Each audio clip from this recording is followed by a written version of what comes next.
সত্যি খুব ভয়ঙ্কর একটা জিনিস। ওয়াও। হ্যালো বন্ধুরা, জাহিদ ফরাজি ব্লগসে আপনাকে স্বাগতম। আমি আজ যাচ্ছি ময়মনসিংহ গফরগাঁও উপজেলা পাগলা থানার টাঙ্গাপি ইউনিয়নে ঐতিহ্যবাহী চাঁদপুর বাজার থেকে মাত্র 1 কিলোমিটার দূরে নিবৃত এক গ্রাম বৈরাগীর ট্যাগ।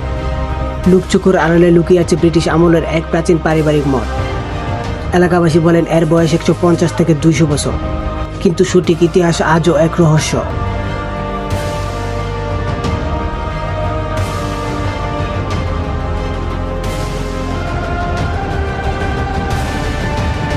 সত্যি বলতে এই জায়গাটা প্রচুর ভয়ানক একটা জায়গা। আমার উপরে দেখতে পাচ্ছেন যেন মানুষের যে হাতে পায়ে রোগ গুলা থাকে ওই রকম রোগের মতো দেখা যাচ্ছে। এই যে এইগুলা, এই জায়গায় আবার সুন্দর করে কিছু আর্টিস্ট, এই যে এই জায়গাতে দেখেন সুন্দর করে কিছু আর্টিস্ট আছে এই জায়গায়। এই জায়গাটা খুবই ভয়ঙ্কর। সো আমি এটার ভিতরে এসে আমার মনে হইতেছে যদি এটা উপর থেকে ভাঙ্গা পড়ে তাহলে আমি এই জায়গায় শেষ। আবার ওরা ভিতরে ওরা যে এই জায়গাটা তৈরি করছে ওটার ভিতরে ইট, বাট এটার বাহিরে মাটি দিয়ে তৈরি করে জিনিসটা। এই যে প্লাস্টার টাইপের এই যে জিনিসটা এটা মাটি দিয়ে তৈরি করে। ইটগুলা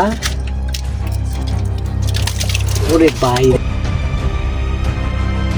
এগুলা দেখা মনে হইতেছে 200 বছর পুরনো জিনিসগুলো হবে। এই যে দেখেন মাটিগুলা, বাট ওরা এই সিস্টেমে কিভাবে তৈরি করলো আমি জানি না। আমি দেখাই আপনাদেরকে। এই যে ইটগুলা, এই যে দেখেন ইটটা, মানে ইটটা এমন ভাবে চ্যাপটা বাট তেমন লম্বা নাই, খুব খাটো একটা ইট, একদম চ্যাপটা ছোট ইট।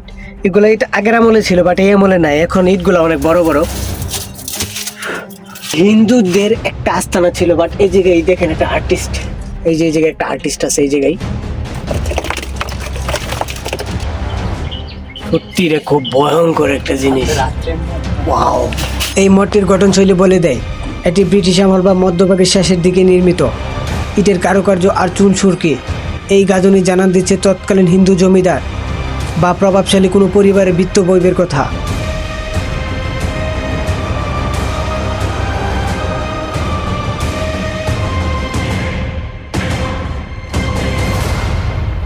এই যে দেখেন এদিক দিয়ে একটা ওয়াল, বাট এটা এতটা শক্ত, কিন্তু এটার এই ঘরের ভিতর দিয়ে থোপড়ে একটা বট গাছ বের হয়েছে।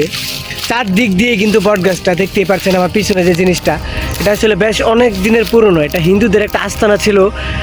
অ্যান্ড এটা দেখতে যে দেখেন আমার পিছনে দেখা যাচ্ছে এই যে এদিকে এই সাইডে হিন্দুদের একটা চিহ্ন দেওয়া আছে, এবং এটার ভিতরে ঘরের ভিতরে হিন্দুদের একটা আর্টিস্ট করা আছে তাদের মানে ভগবানদের।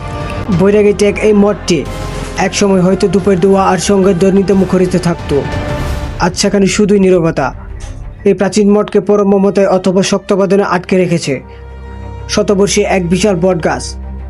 মানুষ একে ভুলে গেলেও প্রকৃতি ভুলেনি।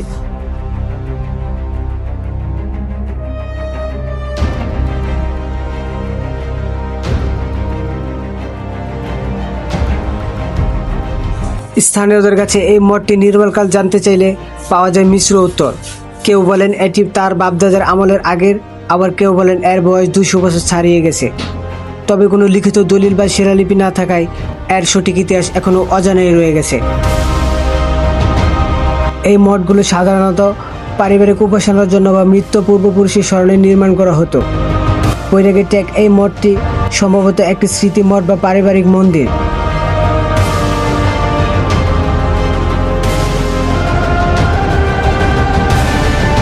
গফরগাঁওয়ে এই নিভৃত পল্লীর এই অমূল্য প্রত্নতাত্ত্বিক নিদর্শনটি আজ অবহেলার শিকার।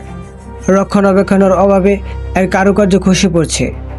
যদি সরকারিভাবে বা স্থানীয় উদ্যোগে এর ইতিহাস উদ্ধার করা যেত এবং সংস্কার করা যেত, তবে এটি হতে পারত আমাদের ঐতিহ্যের এক অনন্য অংশ।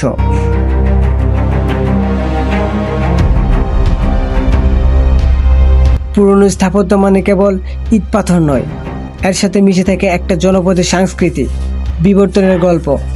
বৈরাগী ট্যাগ এই মঠটি তেমনই এক নীরব সাক্ষী। আপনাদের এলাকায় এমন কোনো রহস্য বা প্রাচীন জায়গা থাকলে কমেন্টে জানাতে পারে।